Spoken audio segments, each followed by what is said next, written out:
السلام عليكم ورحمة الله وبركاته. صباح الفل والورد والياسمين على أحلى متابعين.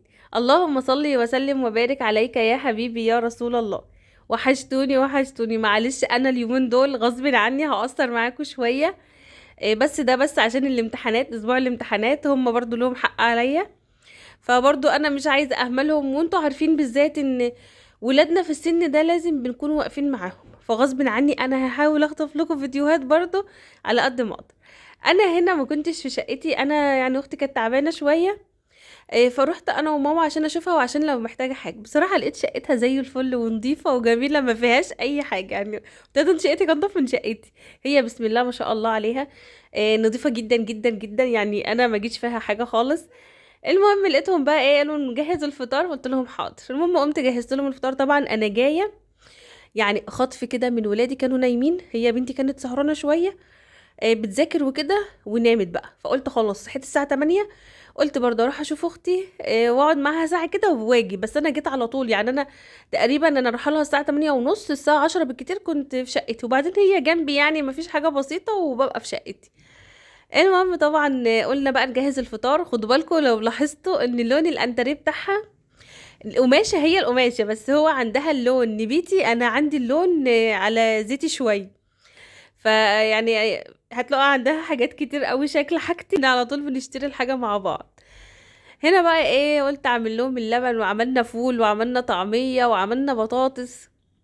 كانت القعدة والله جميلة قوي، وكان نفسي اقعد، بس طبعا بقى اللي ورايا هناك هسيبه لمين طبعا بقى، عشان اروح اشوف بنت صحية تذاكر وافطرهم بقى واشوف اليوم بقى ونشوف اللي ورانا. المهم طبعا قعدنا شوية وفطرنا وخلصنا. انا بقى بجيب لكم بقى ده الفطار بتاعنا، شايفين النظافة يا جماعة. المهم هنا بقى خلاص كنت روحت بقى، كانت بنتي بقى ايه صحت من النوم وكانت قاعدة بتذاكر، فكان وراها درس الساعة كام 11 كده. قلت لها خلاص قومي روحي بقى الدرس، هتيجي تلاقيني بقى منضفه لك الدنيا ومظبطه لك كل حاجة و... وعامله لك الفطار. شوفوا احنا بنعامل ولادنا معاملة والله ولا كأنهم في الكلية. بس بصوا انا دايما بحب ان انا اعمل اللي عليا، يعني مش بحب ان انا اكون مقصره في حاجه. ما اعرفش هو طبع فيا، سواء وانا بنظف الشقه ببقى عايزه اعمل الحاجه كلها بيرفكت، مش يعني مش مقلله في حاجه، لا ببقى عايزه اعمل الحاجه كلها على اكمل وجه. المهم طبعا اول حاجه بقى مسكت السراير دي بقى.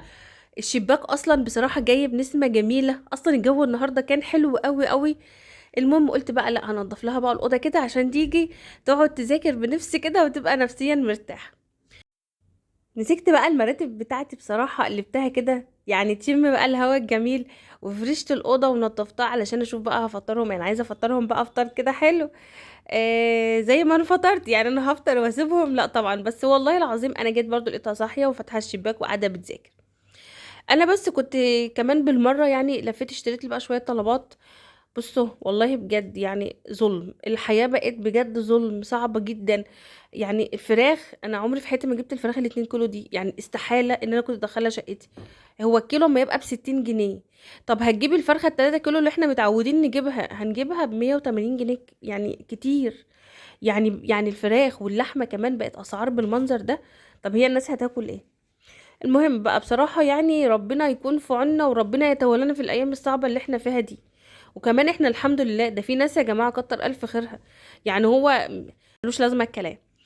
طبعا هنا خلاص الأوضة نطفت وبقت زي الفل، وكمان بقى داخل الهواء الجميل النقي الحلو ده، قلت لها بقى اسيبها وادخل بقى اشوف انا هعمل لهم فطار ايه. بصراحة انا كان عندي برنجان، وخفت بقى ان هو يحصل له حاجه، وبالمره بقى وانا بحمر قلت خلاص انا هطلعه كله حمر.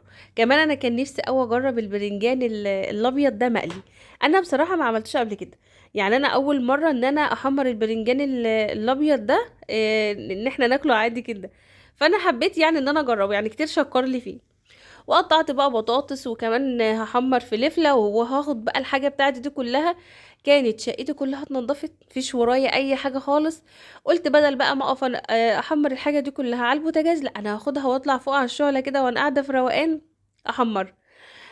خدت بقى الحاجه بتاعتي كلها، والاول طبعا هقطع البرنجان بتاعي. انا ما بحبش اقطعه دواير ترانشات كده، انا بحب بصراحه اقطعه بالطول كده. ده كده يعني بيسموه مراكب على فكرة. بقطعه بقى بالشكل ده وبحطه في مية وملح، وهقطع بقى كمان البطاطس صوابع، وهاخد الحاجه واطلع فوق في الشعله. بصراحه يعني عندي يعني في الشعله بتبقى انضف. ليه بقى؟ ما فيش بقى زيت على البوتاجاز والبهدله بقى اللي البرنجان انتوا عارفينها بتعمله بقى مع البوتاجاز وكده. لا، انا حمرت الحاجه وظبطتها ونزلت لقيت بصراحه شقتي نضيفه.